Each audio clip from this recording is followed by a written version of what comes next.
We got this one back again. This time, EML light. Plugged it in. I can't remember, I did it on camera last time because it was on when it was here last time. And it came up with this. I'll insert the picture here. And that points to the DPF pressure sensor. Because it's a late diesel, they have DPFs. Now, to get the pressure sensor, which is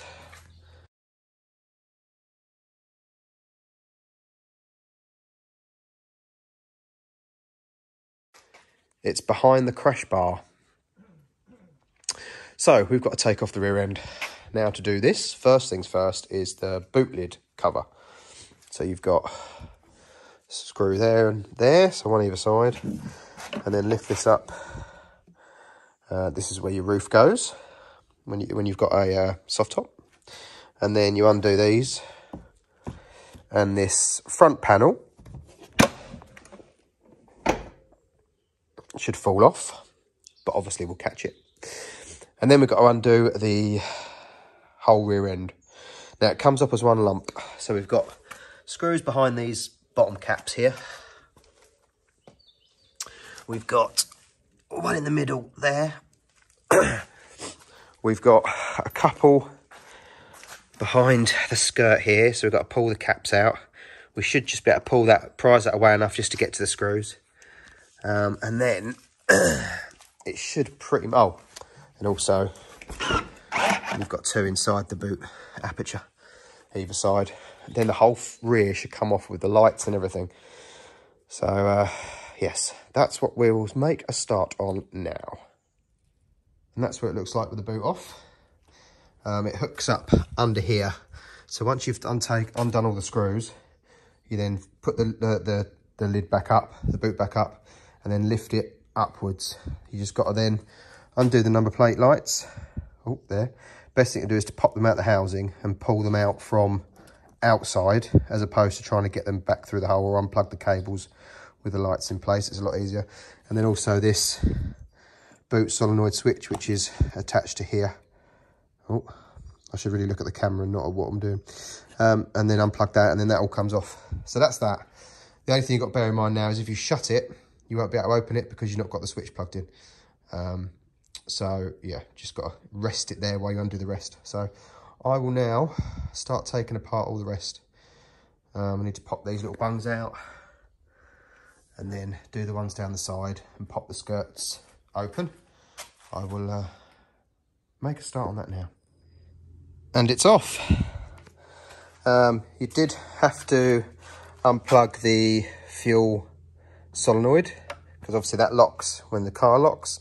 You have to take out the filler, what's the word, cap, because that's hanging from the inside. So you can see the plug was on there and the filler cap is hanging. The lights are out. You start to obviously unplug the plugs, and then we can get to the solenoid. So looking at this, it's bolted on in one place there. We've got one plug and we've got a couple of pipes, obviously, that sense the difference in pressure. I believe we can do it without taking off the crash bar. Depends how tight these pipes are. They don't feel that bad. We'll undo it and see how loose it is. Right, so I didn't have to take the bumper bar off. I just had to undo the bracket with the two bolts that were here, and then this comes loose, and you can actually get to it all fairly easily. Oh, you can get to it all fairly easily once you've undone that. So I will get this swapped off camera because I can't do it on with one hand, and then I'll start putting it all back together and hoping for the best.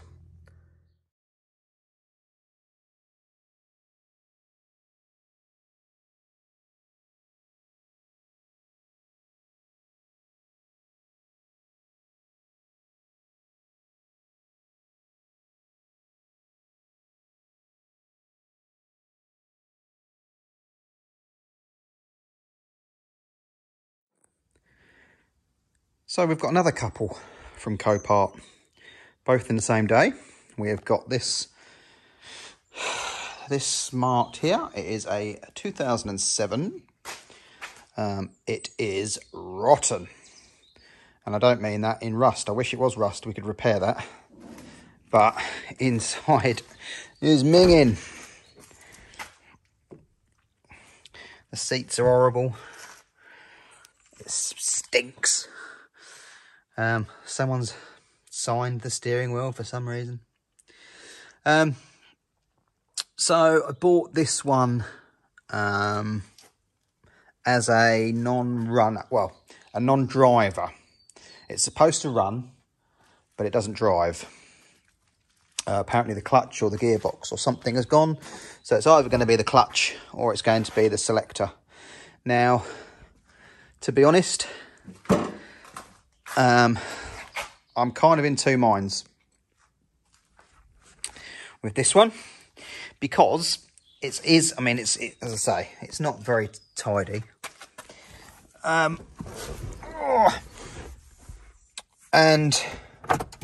oh, it's high mileage. So, question is, I'm debating, oh, hang on, no. It won't start for me either, so I don't know why. Don't know if it's immobiliser.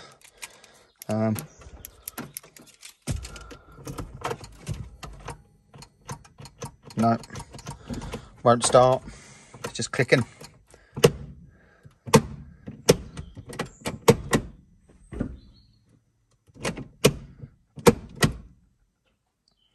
No, it won't select anything. So that kind of says to me that is probably the gear selector. So my thought on this one is, my black one that I bought the other week is damaged all round. Well, that's a bit harsh. It's got a damaged front bumper. And the question is, do I strip this one and change all the panels on mine to white? These have got a couple of marks on, but they'll mostly polish out probably. So do I strip this one for spares? It's got a good set of wheels and tyres on. Mine needs a couple of tyres, so technically I could swap them over. And strip it for parts. Oh, this does open. Don't know what's in here.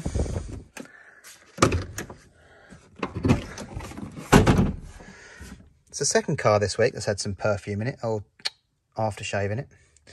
Ugh. I don't want to know. Oh, it has got a phone cable in it.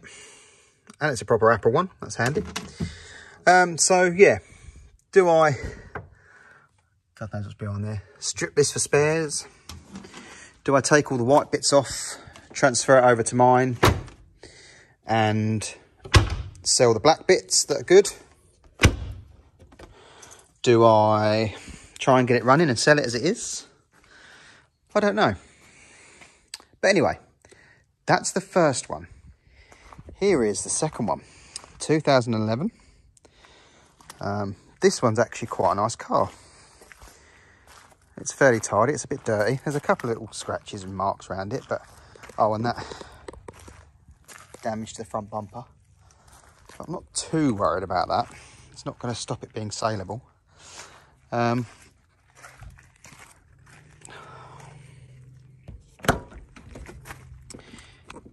Inside's quite nice, nice interior. It's got flappy paddles. Unfortunately, someone stuck that on the bloody dash. But it's got a glove box, which some of them don't have. I know it's not a massive thing, but it's got off and eco. Don't know what that is. I don't know if that's start, stop or something.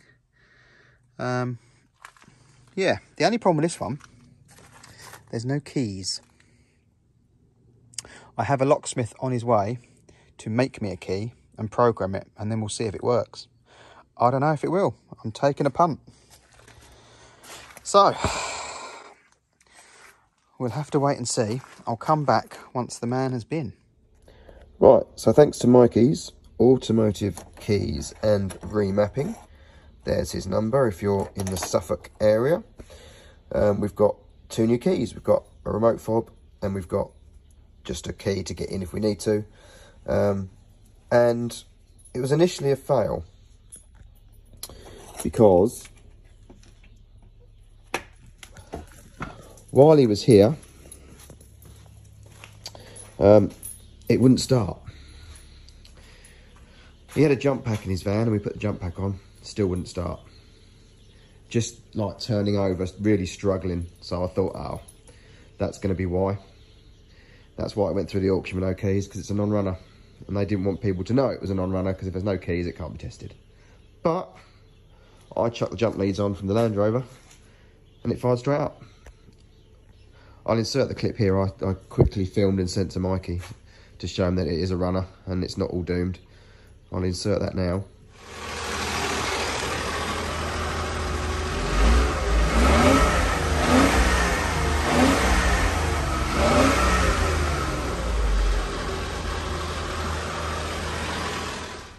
So then tomorrow I will probably order a battery for it, because the battery that's on it isn't correct. It should have an AGM because it's got stop start. So I'll order a correct battery, put that in, and then we'll have a test. Well, the white Smart has had a little bit of a leak while it's been sat here for a couple of days. So I thought I'd better have a look and see where it's leaking from. It didn't take me long to work out where. What the hell is that? I don't really know. Someone has obviously broke it and tried to seal it up. Time to attack that and see what that's going on there. I think this is looking more and more like a breaker as the days go on. Right, so the sealant was hiding that there is a crack. Now, looking at that closely, I wonder if that has been welded up and ground back before, because that doesn't look like a manufacturer finished piece. So, question is, do we put some oil in it just to get it, see if we can get it running and test it, and then drain it back out, obviously not to waste it, or do we just assign it to a breaker and strip it? I mean, the tyres are all very good. It's got a full matching set, and I need some for mine, so what's that? That's got to be 250 quid in tyres alone. I'm almost at what it owes me, so right, I'll ponder. Well, its fate is decided. We are going to strip this down. I'm going to use it as a parts car, so I'm going to use probably the white panels on my black one, as the black one has got damaged panels. I know these have got marks on, but I reckon a bit of panel wiper get a lot of that off. So that's the fate of this one. The 11 plate one, I think we're going to have the gearbox off.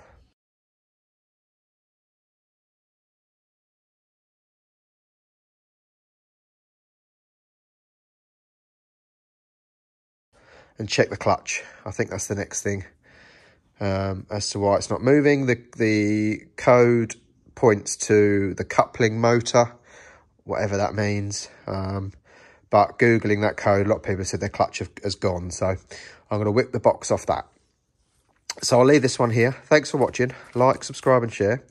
And I'll see you in the next video, probably when we get the gearbox out.